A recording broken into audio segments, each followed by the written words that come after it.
निवडणूक आयोगाने सुप्रीम कोर्टामध्ये जी मागणी केली होती त्याप्रमाणे 31 जानेवारीपर्यंत राज्य निवडणूक आयोग पूर्णपणे निवडणुका घेण्यासाठी त्यांची तयारी आहे आणि या निवडणुका अतिशय शिस्तबद्ध पद्धतीने व्हायला पाहिजे आणि कुठलीही गैरसोय होता कामा नये याचा विचार करून सुप्रीम कोर्टाने देखील 31 जानेवारीपर्यंत या निवडणुका घेण्याचा निर्णय आदेश दिलेले त्याप्रमाणे निवडणूक आयोग आणि राज्य सरकार ही सर्व प्रक्रिया पूर्ण करेल। स्थानिक स्वराज्य संस्थेच्या निवडणुका आणि महापालिका शहरात आणि गावागावात एकत्र घेतल्या जातील का टप्प्याटप्प्याने? नाही, यामध्ये निवडणूक आयोग कार्यक्रम जाहीर करेल, हा निवडणूक आयोगाचा अधिकार आहे। त्यामुळे सर्व यंत्रणांचा सर्व मशिनरी जी आहे EVM आणि सगळं जे काही निवडणूक प्रक्रिया पूर्ण करण्यासाठी जी यंत्रणा लागते त्या यंत्रणेप्रमाणे निवडणूक आयोग कार्यक्रम जाहीर करेल आणि त्याप्रमाणे कार्यक्रम होईल। महाविजय मिळाला तसंच महायुतीला बिलकुल, जसं महायुतीला विधानसभेमध्ये अतिशय मोठा विजय मिळाला, मोठं यश मिळालं। 2.5-3 वर्षाच्या कारकिर्दीमध्ये जे काम महायुतीने केलं, जे विकासाचे प्रकल्प राबवले, जे लोकाभिमुख कल्याणकारी योजना केल्या, त्या कामाची पोचपावती विधानसभेच्या झालेल्या निवडणुकांमध्ये या महाराष्ट्रातल्या जनतेने दिल्या। त्यामध्ये लाडकी बहीण, लाडका भाऊ, लाडके शेतकरी सगळ्यांनी या महाराष्ट्रातल्या तमाम जनतेने लँडस्लाईड विक्ट्री आम्हाला महायुतीला दिली। तशीच लँडस्लाईड विक्ट्री, बहुमत आणि चांगलं यश येणाऱ्या स्थानिक स्वराज्य संस्थांमध्ये देखील महायुतीला मिळेल हा विश्वास आम्हाला आहे। शिवसेना सज्ज आहे का? कुठल्याही वेळी निवडणुका झाल्या तर शिवसेना निवडणुका डोळ्यासमोर ठेवून काम करत नाही। निवडणुका असू द्या नसू द्या, शिवसेनेचं काम 24/7 चालू असतं। त्यामुळे निवडणुका कधीही लागल्या तरीसुद्धा आमची महायुती सज्ज आहे। पंतप्रधान नरेंद्र मोदी यांचा उद्या वाढदिवस आहे, त्यांना काय शुभेच्छा देणार तुम्ही विकास?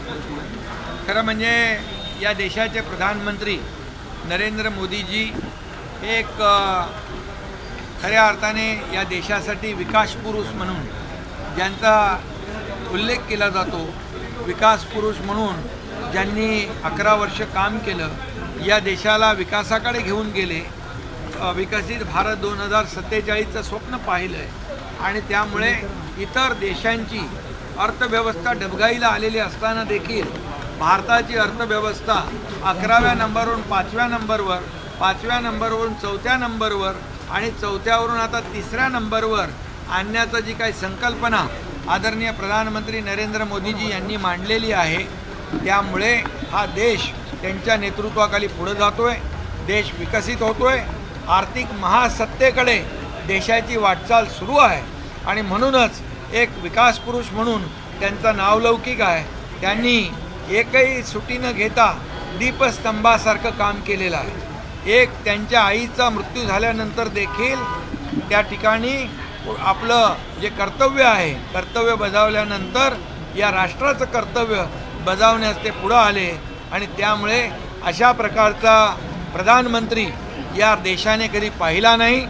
तुम्ही एवढंच मी सांगतो, एक दीपस्तंभासारखं काम त्यांनी केलं आहे। एक आदर्श प्रधानमंत्री, एक विकास पुरुष म्हणून ज्यांनी देशाला विकासाकडे नेलं, हा अशा प्रकारचा त्यांचं नावलौकिक। सर जी योजना तुम्ही अविश्रांत मेहनत घेणारे, कष्ट घेणारे अशा प्रकारचे देशाचे प्रधानमंत्री आपण पाहिले। अगदी विद्यार्थ्यांपासून, भगिनींपासून, शेतकऱ्यांपासून, या तरुणांपासून सगळ्यांसाठी गरिबी हटाव काँग्रेस म्हणालं, पण गरिबी हटली नाही, गरीब हटून गेला, परंतु गरिबी हटवली खऱ्या अर्थाने देशाचे प्रधानमंत्री नरेंद्र मोदीजींनी। 32 कोटी लोकांना दारिद्र्य रेषेच्या वर काढण्याचं काम त्यांनी केलं। आज जवळपास अनेक लोकांना मोफत रेशन देण्याचं काम मोदीजींनी केलं। रोटी कपडा मकान देणारा प्रधानमंत्री म्हणून त्यांचं नाव लौकिक। प्रणिती शिंदे म्हणतात की आम्ही काळा दिवस साजरा करू। प्रधानमंत्री नरेंद्र मोदी जी का जन्मदिन है, किस तरीके से उन्हें शुभकामनाएं देंगे सर?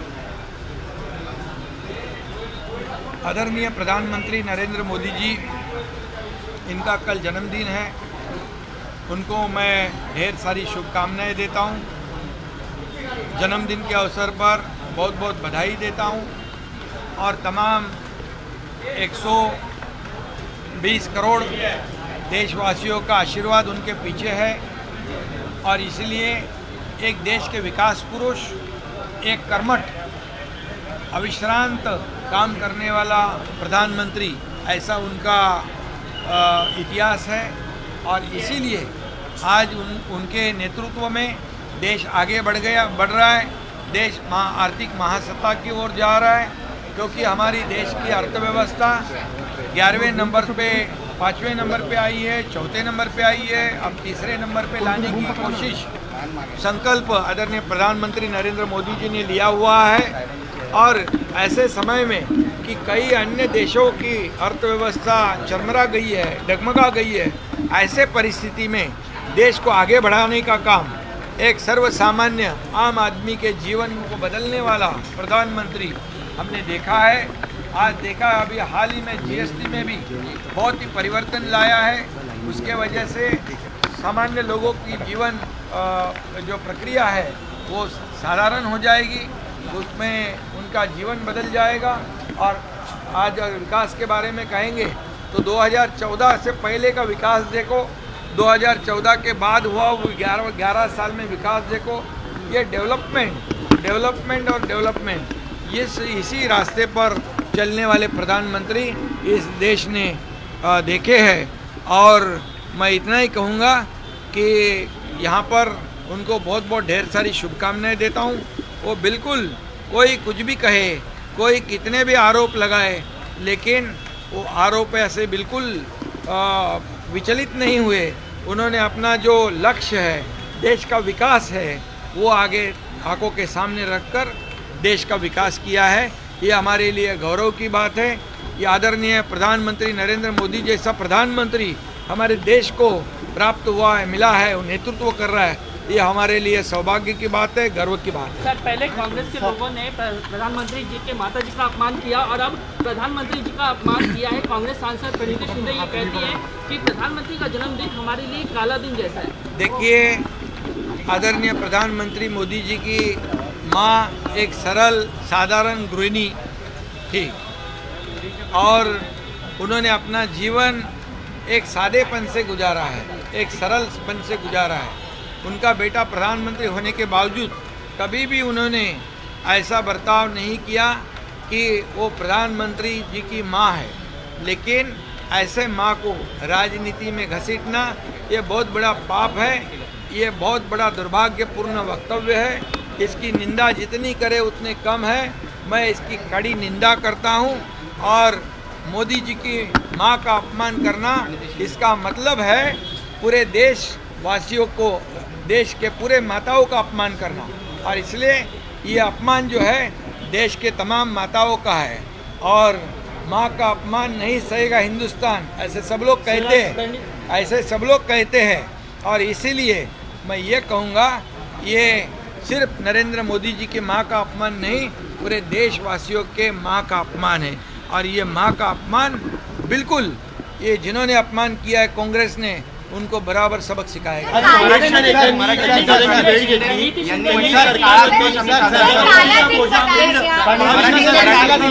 मराठीत सांगा।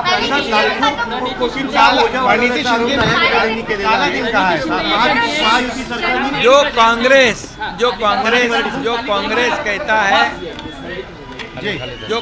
कहता है ये काला दिन है, मैं उनको यही पूछता हूँ कि 2014 से पहले ये देश में क्या था? ये देश में 2G स्पेक्ट्रम, कोयला घोटाला, चारा घोटाला, कॉमनवेल्थ घोटाला और क्या क्या घोटाला किया है उन्होंने। कितने घोटाले हर दिन, हर बड़े बड़े आप ही लोगों के मीडिया में, प्रिंट मीडिया में आखे पेज पर ये घोटाले की मालिका आती थी। और दुर्भाग्यवश मैं ये कहूँगा कि यहाँ पर जो पूरा कारनामा था 2014 से पहले, वो इतना बड़े पैमाने पर भ्रष्टाचार घोटालेबाजों का सरकार था, उसको पलटने का काम आदरणीय प्रधानमंत्री मोदी जी ने किया है।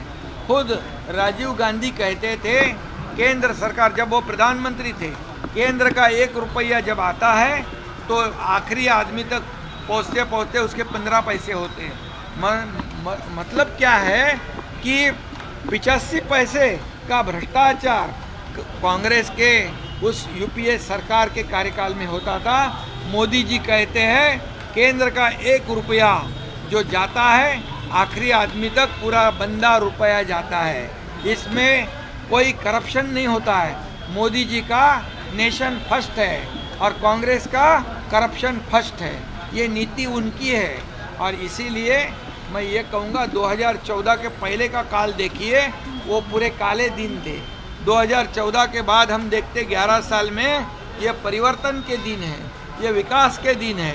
और इसीलिए मोदी जी ने विकास को प्रमुख स्थान दिया है और इसीलिए विकसित भारत 2047 का नारा उन्होंने दिया है।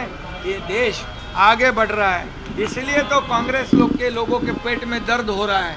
और मैं ये कहूँगा, हमें अभिमान है, देश की जनता को अभिमान है कि मोदी जैसा प्रधानमंत्री इस देश को मिला है। और इसलिए ये देश की प्रगति हो रही है, महाराष्ट्र की प्रगति हो रही है और ये हमारे लिए बड़ी बात है। सर, इंदू मिल का जायजा लेने पहुंचे थे आप सर? त्याच्यानंतर आरोप केला राज्याचे लाखो कोटींचं कर्ज वाढवलं, कर्जबाजारी केलं महायुती सरकार। कोणी सांगितलं? नाना पटोले। अरे जाऊ द्या, त्यांना काय। सर, तुम्ही जी आमचं राज्य व्यवस्थित चाललेलं आहे, सर्वसामान्य लोकांना न्याय देण्याचं काम चालू आहे, लाडक्या बहिणींची योजना सुरू आहे, शेतकऱ्यांच्या योजना सुरू आहेत। हे महाराष्ट्र मोठं राज्य आहे, हे पूर्वीचे काँग्रेस आणि जे काही सरकारमध्ये होते ते पैसे घरी घेऊन जात होते, इथं लोकांच्या घरात, लोकांच्या खात्यामध्ये पैसे जातात डीबीटीच्या माध्यमातून। सर, आनंदाचा शिधा, सर,